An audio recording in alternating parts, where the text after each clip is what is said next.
안녕하세요. 러닝 비하인 잘쌤입니다. 최근에 존2 러닝에 대한 이야기가 많아지면서 굉장히 많은 러너분들이 실제로 해보시기도 하고 또 궁금해하시는 분들도 많으신 것 같더라고요. 러닝 트렌드를 놓칠 수가 있나요?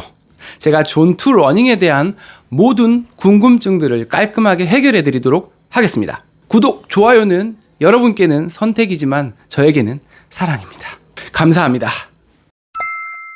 원래 학술적으로는 저강도, 중강도, 고강도 해서 존을 3개로 나누기도 했었습니다. 그런데 최근에는 운동 강도에 따라 5개의 구간으로 좀 더 세분화해서 나누게 된 거고요. 1구간, 존 1은 아주 저강도, 존 2는 저강도, 3는 중강도, 4는 고강도, 5는 아주 고강도의 구간으로 설정했습니다. 존 2는 low intensity, 저강도 유산소 운동 구간을 의미한다고 생각하시면 됩니다. 존2가 트렌드가 된 이유, 중요하다고 생각되기 때문이겠죠. 사실 이전부터 러닝에 있어서 조깅의 중요성이 강조되어 왔던 것과 일맥상통하는 이야기지만 너무 애매하게만 느껴지는 조깅이라는 개념보다는 조금 더 훈련의 한 방식으로서 다가오다 보니 존2 트레이닝이 주목을 받은 게 아닌가 싶습니다. 존2 유산소 운동 구간의 중요성은 사실 제가 이전에 올린 영상에서 매우 자세하게 설명드린 적이 있습니다. 9개월 전에 마프 메소드라는 영상을 3편에 걸쳐서 올렸었는데요. 마프 메소드를 만든 마페톤 교수가 가장 강조했던 게 fit but unhealthy, 건장하고 운동 잘하지만 건강하지는 못한 상태에 대한 것이었거든요. 진짜 건강을 위한 운동이 무엇인가를 고민하면서 만든 마프 메소드가 존2 트레이닝의 코어와 상당 부분 교집합을 이루고 있지 않나 생각합니다. 러닝에 대해 관심이 있으신 분들은 한 번쯤은 보시고 알고 계시면 도움이 될 거라고 생각합니다. 존2 훈련이 단순히 편하게 달리기 하면서 부상 예방하고 마일리지를 늘리는 데 도움이 된다 정도의 역할만 하는 것은 아닙니다. 물론 그 정도도 굉장히 중요한 부분이라고 생각되기는 하지만요. 존2 훈련의 근본적인 목적, 가장 중요한 점은 몸의 피로도를 최소화하면서 유산소 베이스를 형성하는 에어로빅 어댑테이션, 유산소 적응을 해나가는 데 최적화된 방법이라는 겁니다. 유산소 적응을 통해 우리 몸은 미토콘드리아의 밀도, 근육 모세혈관 형성, 산화효소의 활성을 증가시키는 기전을 끌어올리고 지방의 에너지 사용률을 증가시킵니다. 조금 간단하게 이야기하자면 몸 안에서 산소를 슉슉 운반하고 사용하는 걸 더 잘하게 되는 것과 동시에 체지방이 빠지게 된다는 거죠. 선수 수준에서도 존2 훈련은 퍼포먼스를 향상시키는 데 유용한 트레이닝 방법이라고 알려져 있고 특히 운동의 볼륨을 올리면서 존2 트레이닝의 비중도 함께 올라가게 됩니다. 아까 이야기했듯이 오버트레이닝의 위험성이 줄고 자율신경계 스트레스가 과도하지 않게 조절하면서 충분한 운동 효과를 가져올 수 있거든요. 하지만 더 중요도가 높은 건 초보러너. 초보러너에서 기초적인 유산소 베이스 능력치를 굳건하게 세워나가기 위해서 최소 수주간은 존2 트레이닝을 90에서 95%까지 수행하도록 이야기합니다. 존2 구간을 심박수의 60에서 70% 혹은 70에서 80%로 알고 계신 분들이 많은 것 같습니다. 하지만 사실 존2 저강도 운동 구간은 애초에 심박수랑은 관련이 없습니다. 두둥.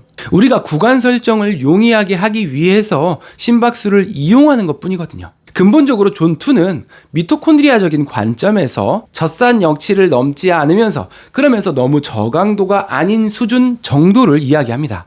그걸 심박수로 구간을 정하려고 하다 보니 안 그래도 개인차가 큰데 상당히 혼란스러워지게 된 거죠. 최대 심박수 195, 젖산 역치 심박수 175인 사람을 대상으로 했을 때 연구자들마다 설정한 존2를 보시면 이렇게나 제각각입니다. 2022년도 지구력 운동 강도 설정에 관련한 연구에서는 존2는 여전히 대화하기 편한 정도 또는 RPE로는 10점 만점에 4점 이하 정도라고 이야기했습니다. 그러니까 심박수 숫자 자체에 너무 연연할 필요가 없다는 얘기죠. 특히나 초보 러너, 러닝을 처음 시작한 분들의 경우에는 심장의 출력, 스트로크 볼륨이 러닝에 적응되지 않은 상태이기 때문에 작거든요. 그러면 아주 살짝만 뛰는데도 심박수가 생각보다 굉장히 높을 수가 있습니다. 그런 경우에 굳이 엄격하게 계산된 심박수에 맞추려고 애쓰실 필요가 없다는 거죠. 단지 꾸준히 유산소 캐파를 늘려가고자 러닝을 수행하고자 한다면 숨은 조금 차지만 대화가 가능한 정도, 30분이든 40분이든 운동이 끝났을 때 아주 힘들지 않고 좀 더 할 수 있겠다 하는 정도의 강도로 운동해 주시면 됩니다. 약간씩 존3 구간으로 가게 된다고 해도 문제가 없을 뿐더러 부상 없이 꾸준히 해주시는 것만으로도 러닝에 적응하고 스트로크 볼륨이 커지면서 자연스럽게 심박수는 조금씩 내려가게 될 거거든요. 그래서 편안하게 러닝을 하는데 심박수가 150이 나와? 더 천천히 뛰어야 되나? 아주 천천히 뛰는데도 심박수가 160. 그냥 걷기만 해야 되나? 라는 질문에 답이 되셨으면 좋겠습니다. 아까 말씀드렸던 것처럼 사실 존2 트레이닝은 마프 메소드와 결이 비슷합니다. 단순히 잘 달리는 것뿐만 아니라 건강한 달리기를 추구하는 부분에서 특히 그렇죠. 존2 트레이닝을 할 때 마프 180 공식을 통한 심박수 구간 설정도 좋은 방법 중에 하나입니다. 마프 메소드에서도 그렇고 존2 트레이닝에 대한 오해이기도 한 부분 중에 하나는 요런 훈련만 하면 빨라지냐? 라는 건데요. 그렇지는 않습니다. 존2 훈련은 속근의 자극이 충분하지 않기 때문에 파워를 내는데 적합한 훈련 방식은 아닙니다. 그렇기 때문에 언덕 질주, 템포런, 인터벌 같은 신경근 시스템을 충분히 자극해 줄 수 있는 훈련을 10%에서 많게는 30% 정도까지 진행해 주는 것이 필요하다고 이야기합니다.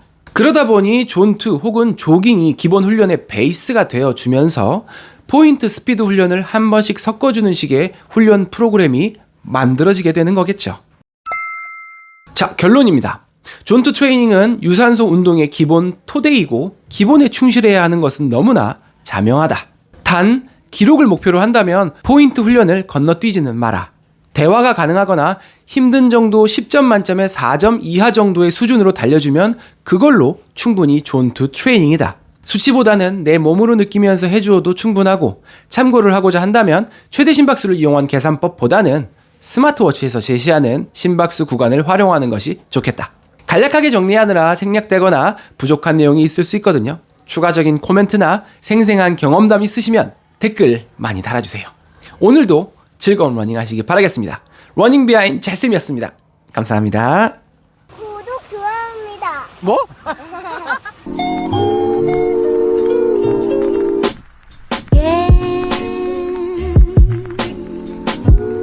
This couldn't